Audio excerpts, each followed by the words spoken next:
Simba found Justus during his years patrolling the unforgiving frontier, a boy still on his way to manhood, orphaned, and clinging to life on the fringes of the military camps. Over time, he attached himself to Simba like a shadow, drawn to the quiet authority of the man and the hardened scouts he commanded. In those days before the frontier, and before Simba's hand fell upon his shoulder, Justus was a child of the wandering camps, thin, watchful, and already carrying the weight of loss in his eyes. His hair was worked into ochre-tinted braids, the mark of his people, each strand a memory of kin now scattered to the wind. Shells and beads hung at his throat, not as decoration alone, but as tokens of survival, gifts bartered, scavenged, or inherited from those who would never return. He stood apart, quiet but unflinching, a figure both small and unyielding against the vast, sun-baked land. Even then, there was something in his gaze, a stillness that drank in every detail, a mind already learning the silent language of endurance.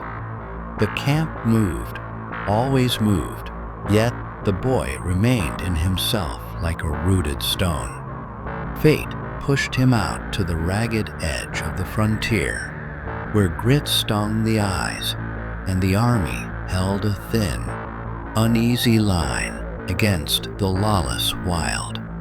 There, Justus drifted at the edges of the soldiers' encampments, an orphaned shadow among the camp followers. Over time, he gravitated toward one man in particular, Simba, a patrol leader whose presence seemed carved from the very earth he guarded. Simba didn't take the boy in at once. The bond was forged slowly, over long marches and watchfires, in shared silences and small gestures. Justus attached himself to the scouts under Simba's command, watching with wide, hungry eyes as they read the wind, the sand, the subtle signs of movement in the wilderness. As he matured, he learned their stride, their stillness, their measured way of speaking. Without a word spoken, their mannerisms became his own. By the time Simba claimed him as his own, Justus had already begun to walk like a scout, see like a scout, and think like a scout. What Simba gave him was not merely a place at his side. It was a name, a belonging, and the first anchor in a life that had known only drifting. This bond between Justus and Simba would persist long after Simba retired from military service.